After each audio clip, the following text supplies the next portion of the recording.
Selamun Aleyküm.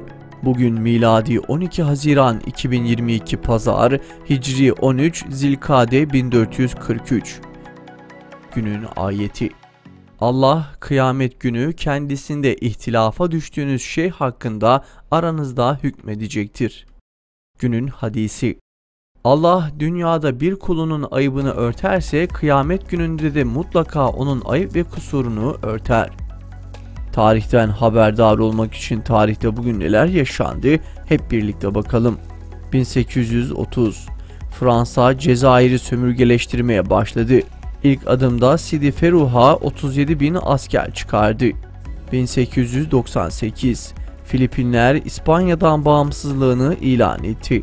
1967 ABD'de ırklar arası evliliği yasaklayan yasalar tamamen lağvedildi.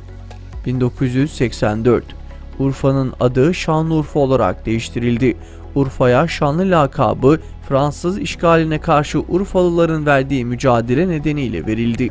1990 14 Ocak 1989 tarihinde Mardin'in Yeşilyurt köyünde köylülere dışkı yedirdiği iddiasıyla yargılanan binbaşı Cafer Tayyar Çağlayan suçlu bulundu, 2,5 ay hapis cezasına çarptırıldı. Bu büyük suça bu komik cezanın verilmesi, Türkiye'de adalet hep aynı, hukuk sadece gücü koruyan bir kalkan olarak kullanılıyor şeklinde yorumlandı. 1991 Rusya bağımsızlığını ilan etti. Böylece Sovyetler Birliği'nin dağılma süreci hızlandı.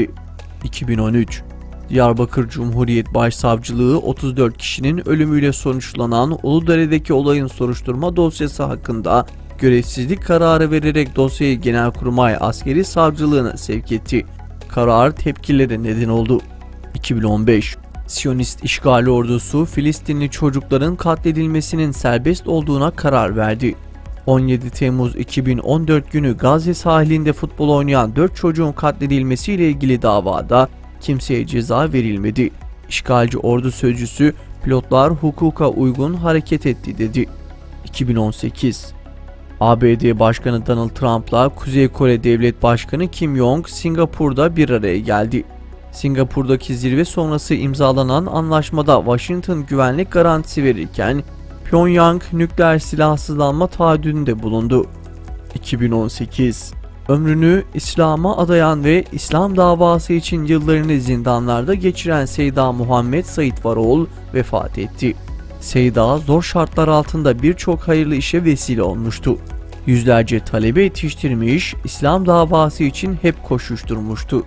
Mütevazı hayatı ve Müslümanların sahip oldukları imkanları muhafazada ve yerli yerince değerlendirmede hassas olmuştu. Seyda, ilim, davet ve cihatla bütünleşen hayatını işkence, zindan ve hicretle tamamladı. Hicret ettiği topraklardan mazlumca Hakk'a irtihal etti. Seyda geçirdiği elin bir kaza sonucu vefat etti. Seyyid Molla Muhammed Said Varol binlerin katılımı, salavat ve tekbirlerle Batman'da gözyaşları arasında son yolculuğuna uğurlandı.